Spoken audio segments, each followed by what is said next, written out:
Hello. Oh, there's an echo. Hello. Can you hear me? There's a funny little echo. It's a ghost.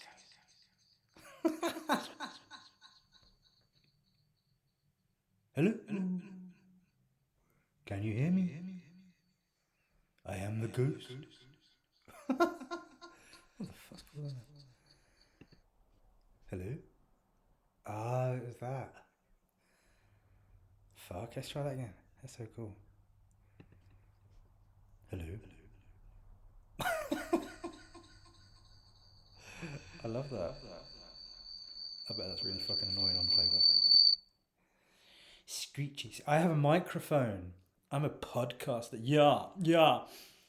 Totally like a podcaster now with a podcast microphone. So, when I do my podcasts, I talk into my podcast microphone. I didn't buy this to do podcast, by the way. I got this because I narrated the camping shop, and I have a little lavalier microphone thing that wasn't really working very well, and the doing it on my phone didn't work brilliantly, and I tried lots of different methods, and I think I really want to put the camping shop on YouTube as a freebie. So I invested in this, and now I look like a cunt. So fuck it. But I feel really cool. But it was good fun doing the camping shop.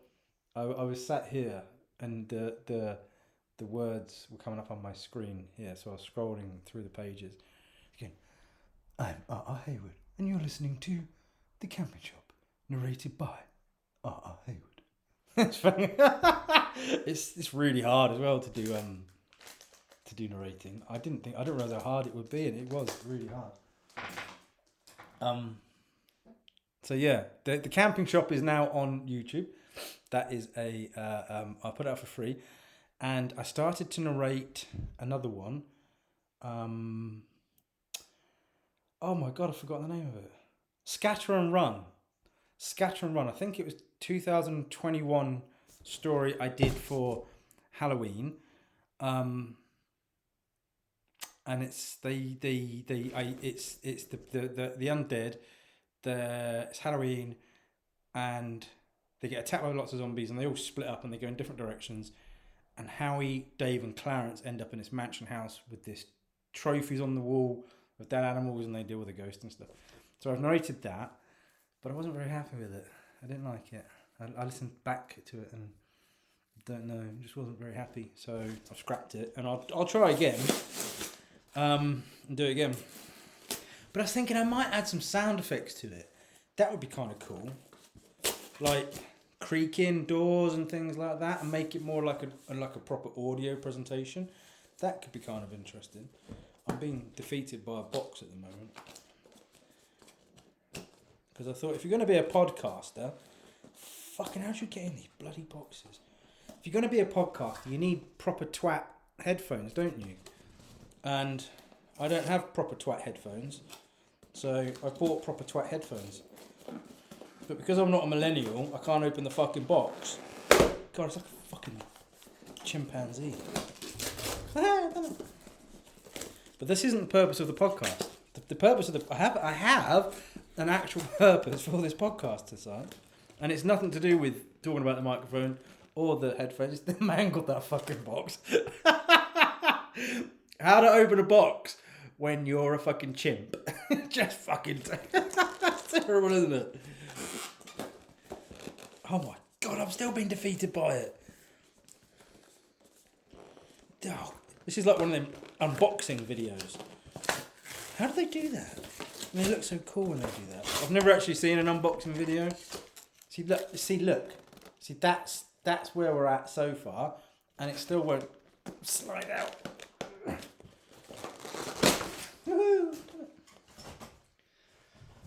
That's going to be good when I send it back. Headphones. I have got twat headphones. Oh no, it's got a really long squiggly table. like one of the old telephonist cables.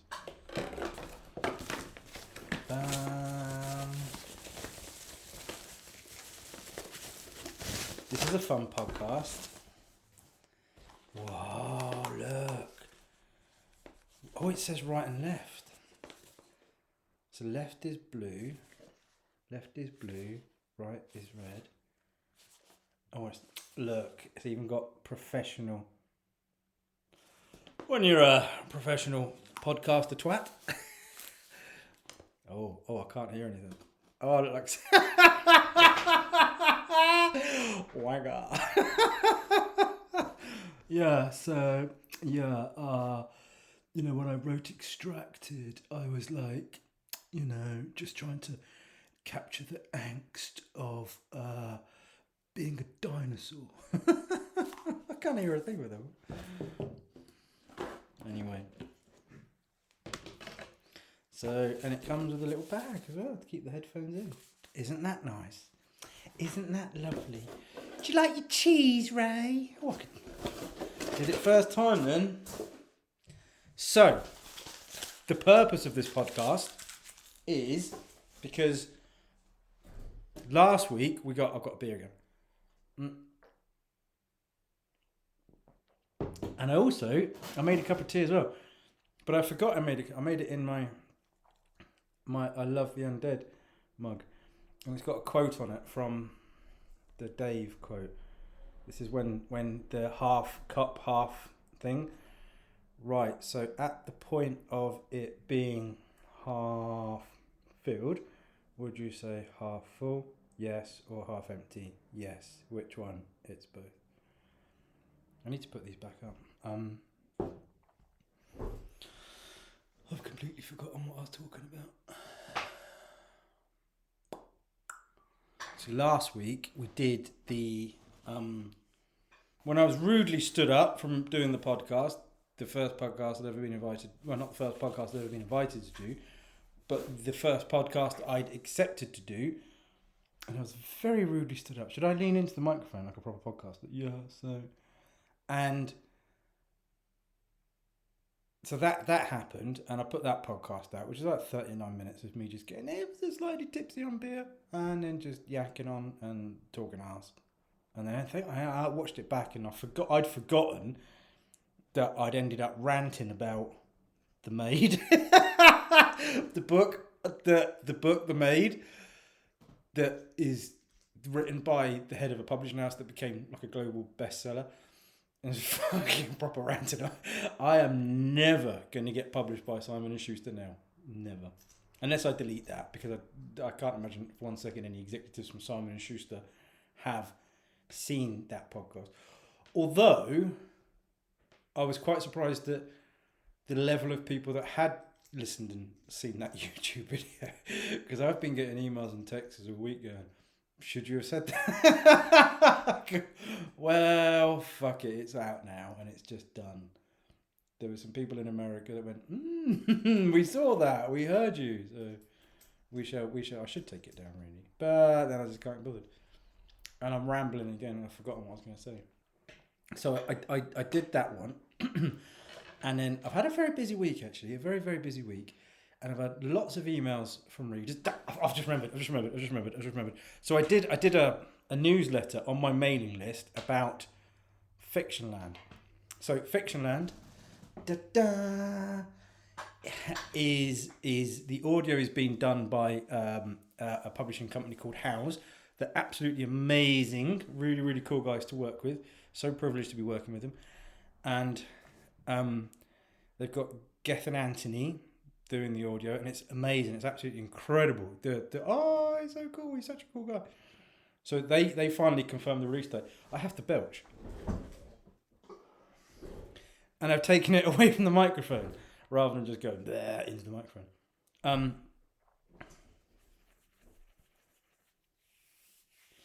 So I released. They said we're gonna release it hopefully November. So we got all that confirmed. We got it confirmed it was going to be November. So they so I got the consent to do the reveal the cover. So I did a newsletter, said Fictionland's coming, here's the cover, and it's going to be coming out soon. in November, and it's narrated by Gethin Anthony.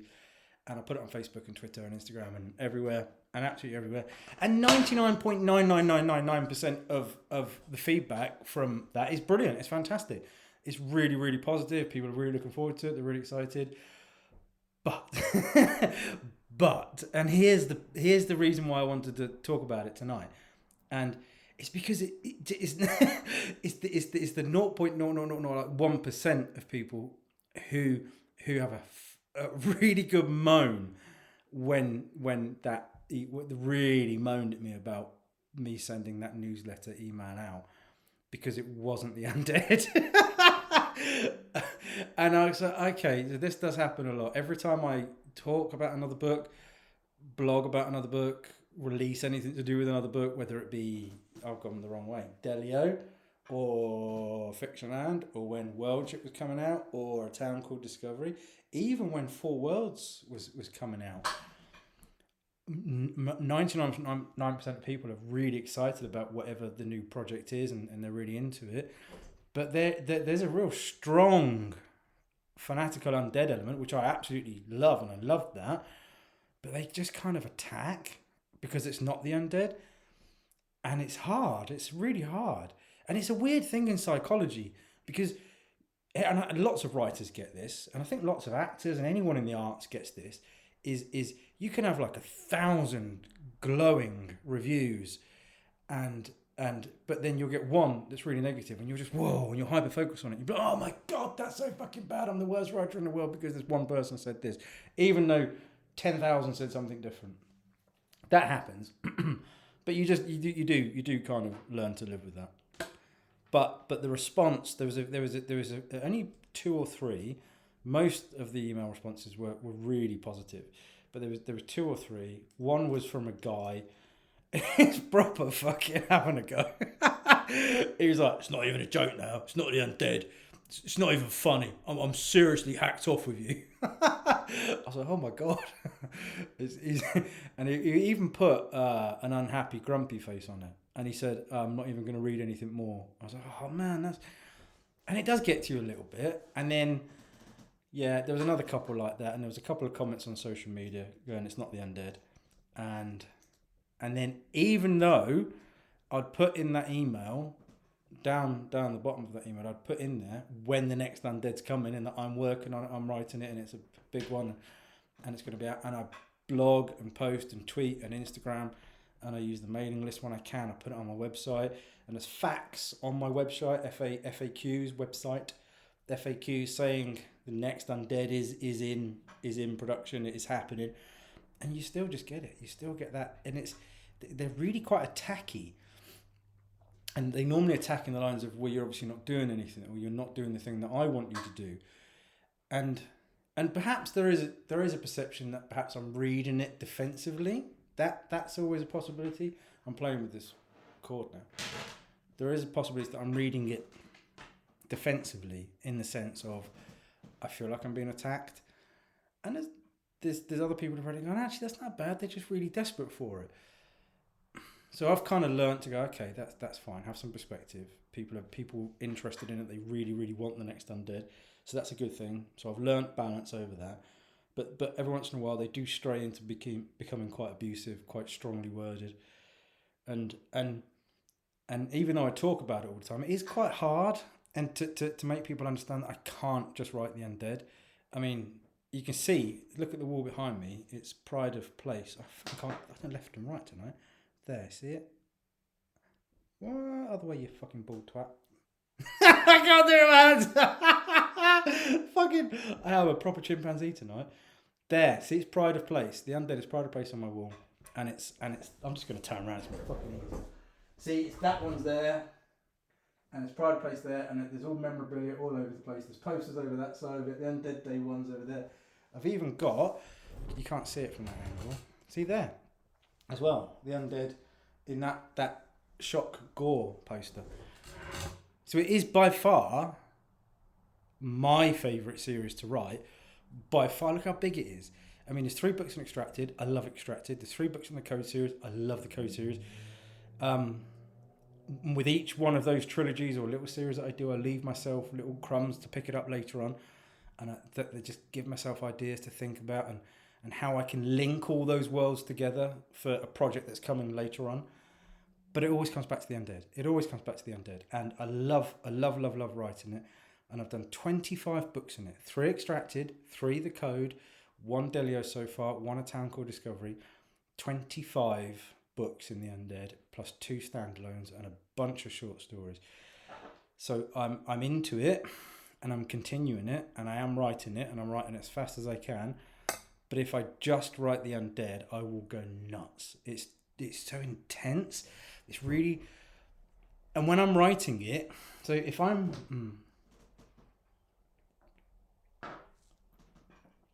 a very visual writer. So when I'm writing the Undead, bearing in mind it's my head that's created each and every single one of those characters. They become real people to me. And there's a thing in writing.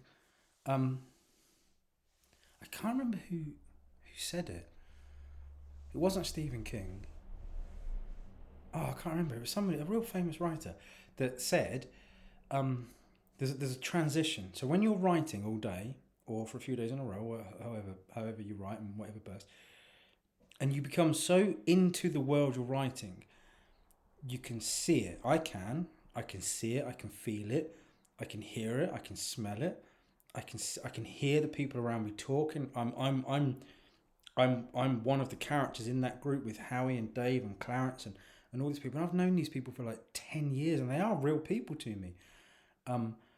And all of their nuances, all of their habits, I can see their faces, I can hear the tones of voices. So when I'm in that world and I'm writing it, and I can feel the weather, and I can feel their hunger or their tiredness or their hopelessness, and I can see that world. And then when I finish writing for the day and I step into this world feels less real than that world. And it's jarring. It really is. You kind of like, it just messes your head up. This feels less vibrant, less real.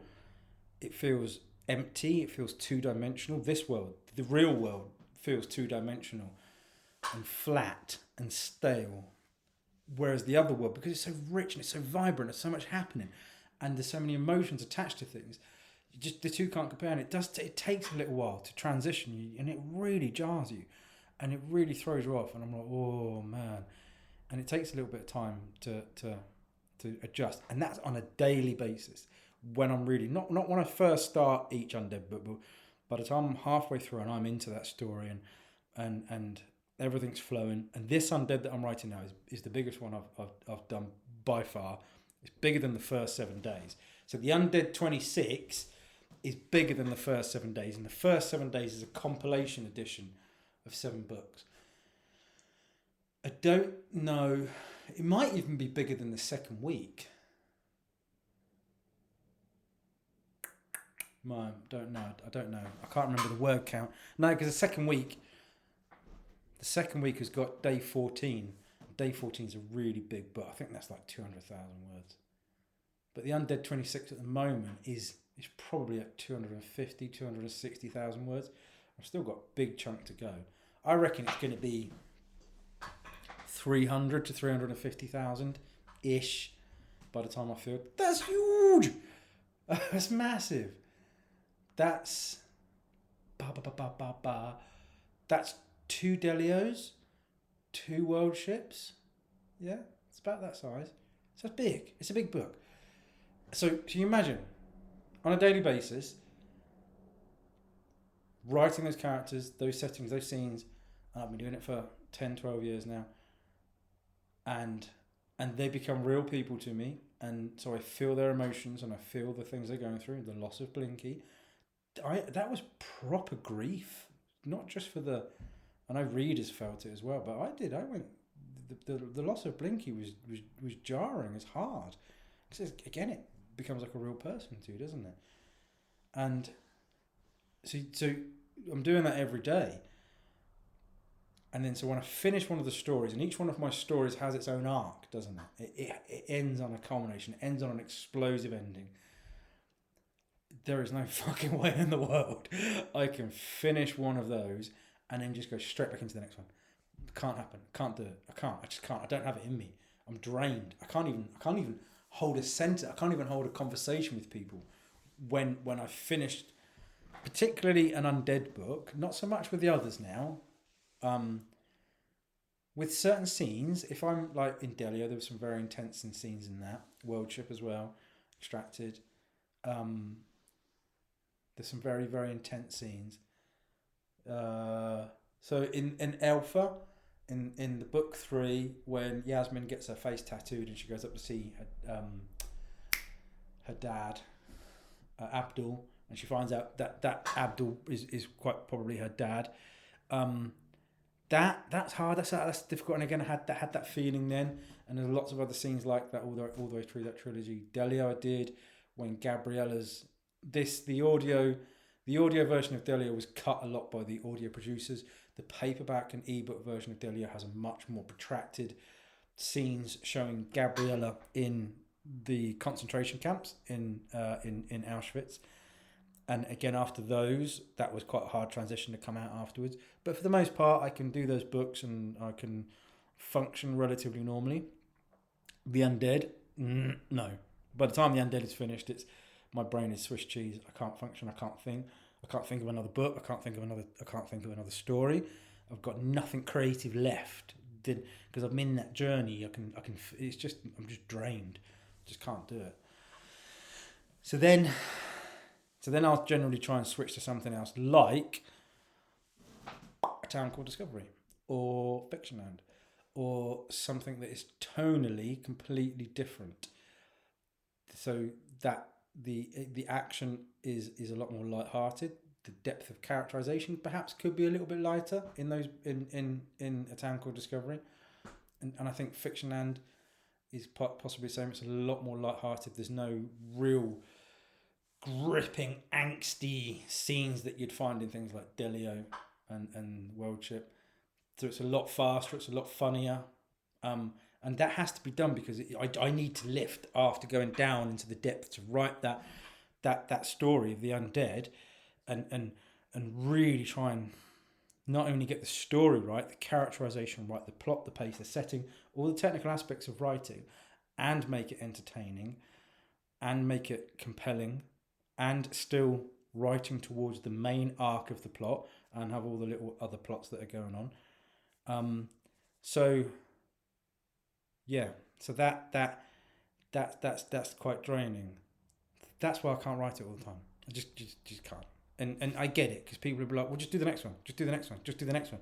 It's not possible. I can't do it. And even if I tried to, it'd be garbage. It would be bloody awful. I've tried it before.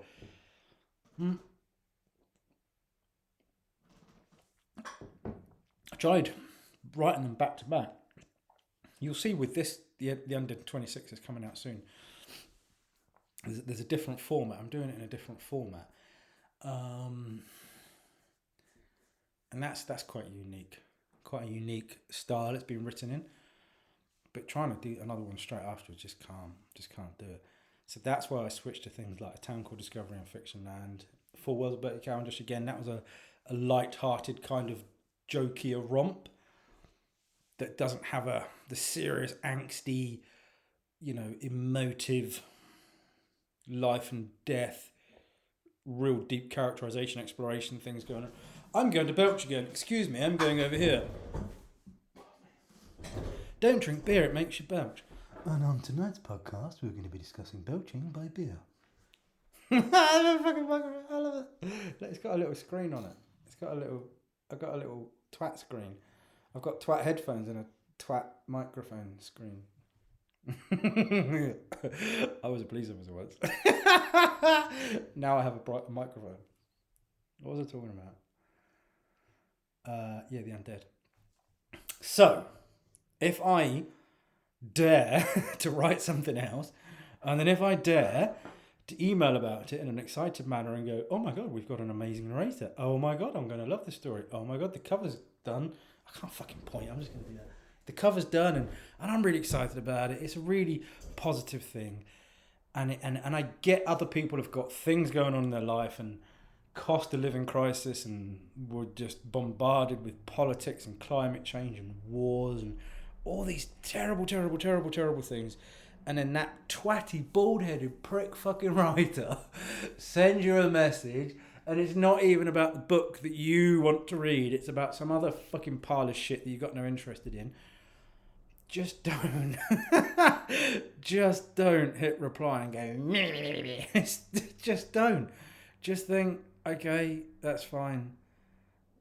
Because it just makes me really sad, and it does, and it makes me. There's times when I just can't even write that day. When if I get a few of those in, it just robs you. It drains you. You're like, fuck, really? And because I know how hard I work. I write 7 days a week. I get up at about 5:30 this time of year. I walk the dogs. I come home. I have breakfast, and I'm on the computer for like 7, 8 o'clock, and I work through to like 3, 4 o'clock. So I'm really disciplined in how I do it. And I've only been writing for 10 years, and I've put out like almost 40 books, sold like 3 million copies. And I've become one of the most downloaded authors in the UK, and that just testament itself how much material I'm putting out. And I get that you're angry about stuff, and there's TV series and series that I love. Archer, the TV series about the cartoon one, fucking addicted to that. So when that doesn't come out quick enough, I'm like, oh, that's frustrating because I want to see it again. And there's a program called Solar Opposites, and the guy. That Justin Roiland, he got in loads of trouble for domestic violence, I think it was. So he got kicked off, so that caused a big delay. And I'm like, oh, that's frustrating. And now it's been released in America the next season, but not in the UK. And I'm like, oh, well, why can't we have it? Get on. So I feel that thing. And they're only light-hearted comedy series, but that's my switch off from writing. When I've had a really hard day of writing, I'll go and watch something like that. Because it's easy to follow. The writing's really good in terms of jokes, and the timing of the comedy and stuff is really good. So they're technically brilliant to have. If you ever get into them and watch them, they're really good. So I get it. I get the frustration of it. But just remember that other people have bad days too. So I remember that you have a bad day, and I'm thinking I don't want to ever do anything to upset your day. I'm not sending those emails out to upset you and gloat that it's not the Undead. I'm just doing the best I can. So when you send those emails in, but then I can't imagine that you're going to listen to all the way through this YouTube video. And then, yeah, so maybe you won't hear this message. And that's the other thing as well. That's the other thing is because more and more I've noticed since I started writing, and especially with the level of engagement I do in social media and stuff, that people don't look for the answer. They don't research it themselves. So they won't go onto Facebook, Twitter, my website. They won't look through my blogs. And generally the answers are there. The information's already out there, but they'll just come straight to me. Why are you putting information I want straight into my head? Why haven't you told me individually this is happening? That's fine. I used to reply to all those emails myself, but can't do it now. There's too many. So now there's people that do it and jump in and reply, and we do what we can to keep up with them. And we try to get a reply out to everybody. So we do get that different people have different ways of communicating and different standards and stuff. But yeah, sometimes it just gets a bit too much. So if you're frustrated and you're angry and stuff like that at a creative, just remember, there's people behind it, and they can't always get the material out as fast as you want for lots of different reasons. So that was the purpose of my little podcast for tonight. Just to say, stop attacking me. Don't beat me up verbally when I'm trying to get something out that isn't what the thing that you want. I had another one as well. What was the other one? Oh, I can't remember. My website. There's a video on my website, and there was a promo video made for Delio with some flashy lights, and it's quite, when you go on my website at the moment, it's a bit like, whoa, shit, that's a bit much. And the video is not fantastic, but it's like with everything, you're busy, aren't you? You can't always get round to updating things and doing things. The website's under redevelopment now. I had a big meeting about it today, so the website's under redevelopment. But again, someone just sent in a scathing email about it. about epilepsy, and I'm gonna trigger neurological fucking disorders or something. I was like, oh God, I'm sorry. So there we go. Delhi's come in. So that's what I wanted to talk about tonight. Is that Fictionland is coming out in November, and if you're an ardent Undead fan, that's great, and I value you. And I value your readership and following that series. And I've always said, as long as people want to keep reading The Undead, I'll keep writing it. And I'm true to my word, I will keep writing it. Because I can't write them back to back. It's not possible. Can't do that. And you've got to give me a bit of leeway. That I've got to be able to, you've got to allow me to write other material in between. Just for my own sanity. And because there's other stories I want to write. And there's other things I want to do. And I've written another story, so Fictionland is done. Bearing in mind, Fictionland was written like 2 years ago. So that's how long it takes sometimes for a book to get out. It's not a quick process. You have to sit on it, you have to let it stew for a bit, then you go back, you re-edit it. Then it goes out to an editor. The editor goes, chop, change, do whatever. Then that's a whole other podcast, which I'll talk about. Because I'm really interested in the editing processes. But I'll do that. I'll talk about that another day. And then the book comes back. And then you chop, change. And then it goes to proofreaders. And then eventually it will go to... Depends whether you're going to self-publish or whether you're going to go through a publisher. I looked at publisher Fictionland, but I in the end I decided to keep the freedom. I wanted the freedom of myself, but I wanted to work with a good audiobook publisher. So I reached out to Howes, and they got Gethin involved, and that just takes time. It's not a quick process at all. Because they're dealing with lots of different books and lots of different narrators and lots of different writers that have all got demands and all got expectations. So it just takes time to get those processes through. So Fictionland was written 2 years ago. I think I wrote Fictionland. I went straight back into continuing the never-ending, infinite loop of death that was the Delio edits. And that finished. I had a little break. Bear had died, and I was very sad, so I didn't write for a little bit just then.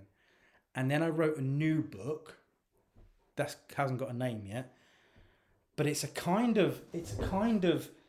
So I've always wanted to go back and explore the world of a town called Discovery, and so it's a kind of connected to that. Really, it's an old lady story, parallel worlds, time travel. And it's kind of sits alongside of a town called Discovery. It's that kind of world, but it also ties in Extracted and Worldship and other things as well. Kind of, it brings everything together a little bit, and that's what I want to explore more is bringing all those worlds together into one giant metaverse. So that book's already written as well, but again, that has to go out to editors. That's been out to an editor. Editors come back and big report. I've got to do loads of chop changes. So I've let that stew for a bit. Then I'll go back and once I've finished the Undead 26, I'll then go on to that book, make the changes. But then it's got to go back through editing, back through proofreading. I'm not happy with the ending at the moment, so I'll have to redo the ending. And then I've got to make a decision. Does this go to publishers? Do I self-publish? What about the audio? What am I going to do about the audio? Is that going to go to Howes, who I'm working with now? Am I going to look at something else with that? Is it a series? Is it a one-off? Is it a standalone? Yeah. And because it's so closely linked to a town called Discovery, then it's prompted me to think, well, I might want to do the second town called Discovery straight after that, because that kind of links into that world. So we'll see. But there's always that pressure in the back of your mind thinking, well, if I was to do 2 books in a row that weren't the Undead, I'm leaving myself massively open to a lot of brutal kind of feedback and people lashing out, which I can kind of understand, because they'll be like, we're hooked into this series, finish this series. So we'll see. We just have to weigh it all up and see what happens. And there's a lot of demand for Delio 2. I don't know if I'll do a Delio 2. Love the story. That book took me 10 years to come up with the idea for that book. 10 fucking years. 10 years to come up with that to get it all right. So Joe Stevenson, the Detective Joe, I wrote him years ago. I wrote his opening scenes, years and years and years ago. And then I was toying around with all the other characters, and then they weren't quite working. And then all of a sudden I hit on Alfie. Then I put Joe in the store, and I'm like the store collector of power. He's really fascinating. Yeah, I love him. And then Poppy was a side character. I was like, oh, yeah, okay, this is, and then you put it all together. It just takes time to think about it and weave it all into the tapestry. And I loved the story of Delio. And I was so excited. When I first started writing Delio, I envisaged that to be a series like The Undead. Big, lots of parts, really fast. Get it out, build this world up and explore this story. But the editing just killed me, and it's put me off it. And there's a thing that if a book can become so edited that when you look at it, you start feeling sick, physically sick, like you're like nauseous. And that Delio's like that. So I can't go back into it. I can't look at it. I can't read the passages in it. I can't read the scenes in it because of the editing was so bad, because of the processes that happened to it are so bad. So maybe 6 months or a year that will pass. I started writing number two. I got a fair chunk into it, and then it just got so bad. I just went, couldn't do it. So we'll see. But yes, there we go. I hope this podcast hasn't been a moany, whiny podcast. I don't mean it to. I love being a writer. I'm very privileged to be a writer. I'm very privileged to have the following that I've got, and I absolutely adore all of my readers. And I totally understand that some of you do once in a while send angry, snippy messages, and I do understand. Well, all I'm asking is that you just try not to, if you can, because it's fucking deflating sometimes. But so I hope it hasn't been too moany, whiny podcast. And there we go. That's what I want to talk about really for tonight. So I'm gonna do some more of these though, because I want to talk about editing. I want to talk about some of the bullshit that surrounds creative writing courses and the ridiculous rules that writers get told that and on what to do and how to write a story, and it's just it's nuts. I want to talk about that, and I want to be able to try and give people some freedom to just write how they want without any rules, because there are no rules to writing. There's fuck all. There's nothing. There's absolutely nothing. And just because one writer does it one way, it doesn't mean you have to do it that way. You can do whatever you want. But that's for another day. I'm not going to talk about that now. It's Friday night. We have our beer. We've been really good all day, all week. I've exercised really intensively every single day. I've eaten really healthily. So we've earned our Thai sweet chili crisps, haven't we, Dilly? Haven't we? Have we? Yes. Come on. You're not coming up? No, she's having a little soak. So we're going to go and eat our Thai sweet chili crisps, and we're going to have our beer. And I hope you have a lovely Friday. This will probably come out Saturday now, because I can't edit it tonight, because I'm going to go and drink beer. But anyway, much love. Bye-bye.